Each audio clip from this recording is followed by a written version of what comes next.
يقولون ربنا اصرف عنا عذاب جهنم إن عذابها كان غراما।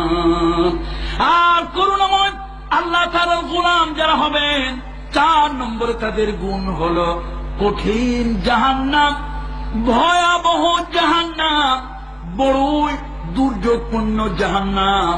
ওই জাহান্নাম থেকে বাঁচার জন্য আল্লাহর কাছে প্রার্থনা করবে। জাহান্নাম থেকে বাঁচার জন্য কি করবে? জোরে বলেন, কি করবে? কোন দেশি বিদেশি বাবাদের দামান ধরবে না। যদি আমাকে আপনারা ফাঁসি দেন দিতেও পারেন, গুলি করেন করতে পারেন, আমার কণ্ঠ বন্ধ করে দেন দিতে পারেন। আমি আল্লাহর জাতে পাকের কসম, যে আল্লাহ তাআলার হাতে আমার প্রাণ, ওই আল্লাহর জাতে পাকের কসম করে বলি, কোরআন হাতে নিয়ে বলি, দেশি পীর বিদেশি পীর, ছোট পীর বড় পীর, পৃথিবীর কোন পীরের ক্ষমতা নাই একটা মানুষকে জাহান্নাম থেকে নাজাত দেওয়া। এগুলি হলো ধর্মের নামে ব্যবসা। বলুন ঠিক না? এই ধর্মীয় আবেগ দিয়া, এই ধর্মীয় আবেগ দিয়া মানুষের কাছ থেকে রীতিমতো ব্যবসার একটা ফন্দি ফিকির বেঁচে নিয়েছে। বিশ্বনবী তার কন্যা ফাতেমাকে বলেছে, ফাতেমা নেক আমল করো, মুহাম্মদ সাল্লাল্লাহু আলাইহি ওয়াসাল্লাম কন্যা বলে তোমাকে খাতির করা হবে। বন্ধুরা আমার, আপনারা আয়াতুল কুরসি পড়েন না? কিয়ামতের ময়দানে কে সুপারিশ করবে? কে সুপারিশ করবে? মুহাম্মদ সাল্লাল্লাহু আলাইহি ওয়াসাল্লামকে আল্লাহ অনুমতি দেবেন, তিনি সুপারিশ করবেন। আর কি মানুষ, কোথায় গেছে মানুষের আকীদা, কোথায় চলে গেছে মানুষের ঈমান। আল্লাহ তাআলা সব গুনাহ পছন্দ করেন, কিন্তু শিরকের গুনাহ আল্লাহ বরদাস্ত করেন না। ভাইরা আমার, শিরক বড় শিরক, ছোট শিরক, শর্ত। শিরক মানে অংশীদার। আচ্ছা, এখানে আপনাদের আশেপাশে বড় ফ্যাক্টরি আছে না? কারখানা বা ফ্যাক্টরি নাম বলেন একটা, আর নাম বলেন না। এশিয়ার 100% মালিক একজন। ওর ভিতরে যদি 10% শেয়ারও কেউ কেনে, সে ওইটার মালিক কিনা। ছোট হোক অল্প হোক, অল্প হোক, সে কত পার্সেন্ট শেয়ারের মালিক? যদি 5% কেনে, তাও সে শেয়ার অংশীদার। কত ঠিক কিনা? একজনের শেয়ার 95, আর একজনের কত? সে কি দাবি করতে পারবে আমি এটার অংশীদার? দাবি করতে পারবে নাকি পারবে না? বন্ধুরা আমার, আপনি আল্লাহ যা পারে সামান্য একটু অংশ যদি কেউ মনে করেন আল্লাহ তো নাজাত দেয়, তবে ওলি আল্লাহরাও দিতে পারেন। 1% হইল শিরক হয়ে গেছে। 1% হইল কি হয়ে গেছে? শিরক হয়ে গেছে। মনে রাখবেন, সব পাগলামি ভালো, কিন্তু শিরকের পাগলামি ভালো না। কিয়ামতের জাহান্নাম বড়ই ভয়াবহ, জাহান্নাম বড়ই ভয়াবহ। যেই নবীর আগের জীবনের গুনাহ নাই, যেই নবীর পরের জীবনের গুনাহ নাই, আল্লাহ মাফ করে দিয়েছেন, ঘোষণা দিয়েছেন। সেই নবী সকাল সন্ধ্যায় চোখের পানি ছেড়ে অথবা আবেগে আল্লাহর কাছে দোয়া করতেন, আল্লাহুম্মা হাসিবনি হিসাবান ইয়াসীরা, আল্লাহুম্মা হাসিবনি হিসাবান ইয়াসীরা, আল্লাহুম্মা আজিরনা মিনান নার। তাহলে মুহাম্মদ সাল্লাল্লাহু আলাইহি ওয়াসাল্লামের কোনো গুনাহ ছিল? নাউযুবিল্লাহি মিন যালিক। আল্লাহ তাআলা তাকে মাসুম, বেগুনাহ বানিয়ে দিয়েছিলেন। সেই নবী যদি জাহান্নাম থেকে পরিত্রাণের জন্য আল্লাহর কাছে দোয়া করে, ওই নবী যদি কিয়ামতের ময়দানে আল্লাহর কাছে হিসাব সহজ করে দেওয়ার জন্য দোয়া করে, তুমি আর আমি কে? কে আমরা? বন্ধুরা আমার, দুর্ভাগ্য আজকে দুনিয়ার সব ব্যবসার মন্দা, শুধু ধর্ম ব্যবসার মাশাআল্লাহ বাজার ভালো। সব ব্যবসার কি যাচ্ছে? আকাল দুর্দিন যাচ্ছে, অর্থনৈতিক মন্দা যাচ্ছে সব ব্যবসায়। একটা ব্যবসা মাশাআল্লাহ ভালোই চলা, পুঁজি ছাড়া ব্যবসা লস হওয়ার কোনো ভয়? পুঁজি খাটাইলেই না আপনার লস হবে, পুঁজি নাই লস নাই।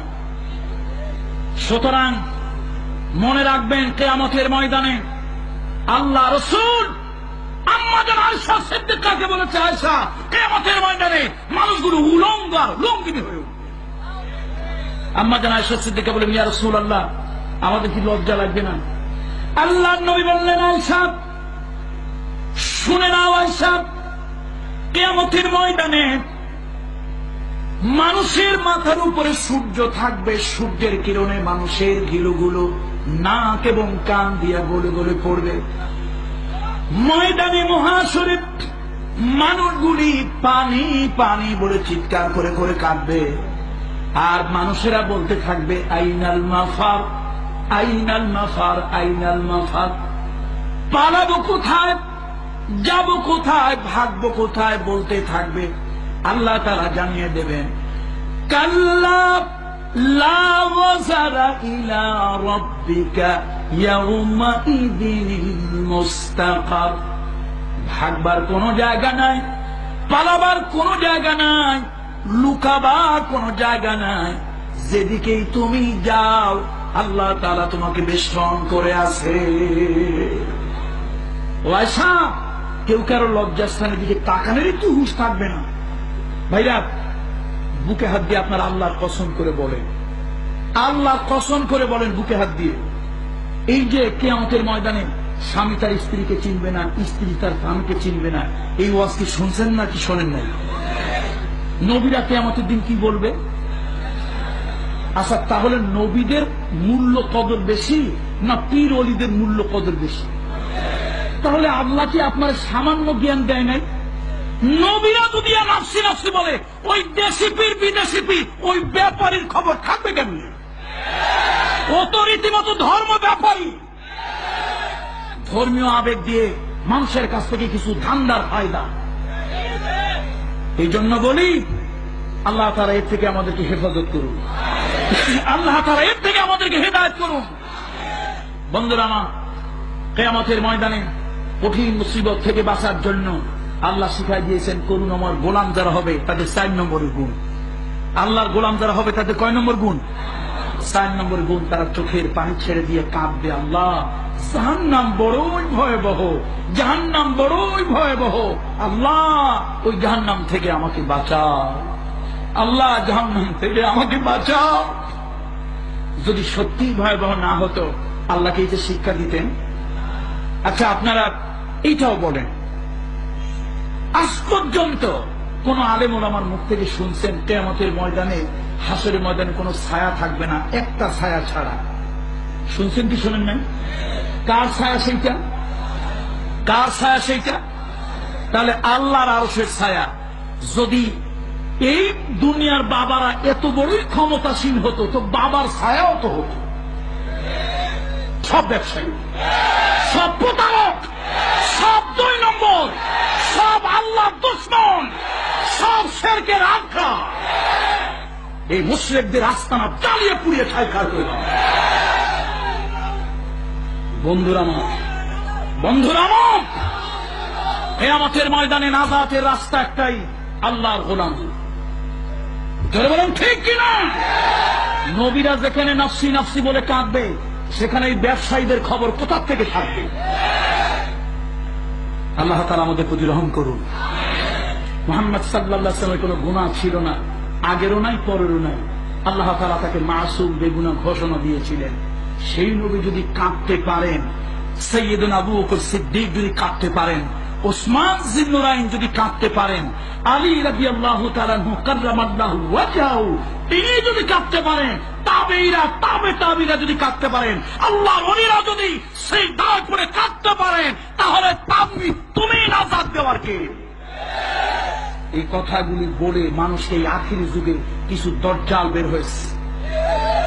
এগুলা পীর নামক দজ্জাল। এগুলা কি পীর নামক কি? জোরে বলেন। ওমা আলাইনা ইল্লাল বালাগ। বলার দায়িত্ব আমার, বলে গেলাম। কিয়ামতের ময়দানে আল্লাহর আদালতে দেখা হবে ইনশাআল্লাহ। আল্লাহর আদালতে দেখা হবে, কিয়ামতের ময়দানে দেখা হবে ইনশাআল্লাহ। আল্লাহর বিচারের আদালতে আল্লাহ তাআলার কাছে আসামি যেন না হয়। শেরশাহ কলোনি মাঠে হাজার জনতার উপস্থিতি হয়েছিল, তুমি শরীয়তের কথা, হকের কথা কেন বলো? বলার দায়িত্ব বলে গেলাম। মানা না মানা আপনার, আলোচনা করেন, সমালোচনা করেন, রাগ হন, রক্তে কলিজায় জলে জ্বলুক, কিয়ামতের ময়দানে যদি আল্লাহ আমাকে হকের উপরে রাখে আপনি আমার কথা মানতে বাধ্য হবেন, আর আপনাকে যদি হকের উপরে আল্লাহ রাখে আপনার কথা মানতে আমি বাধ্য হব। আমি যা কিছু বললাম কোরআন এবং সুন্নাহ থেকেই বললাম।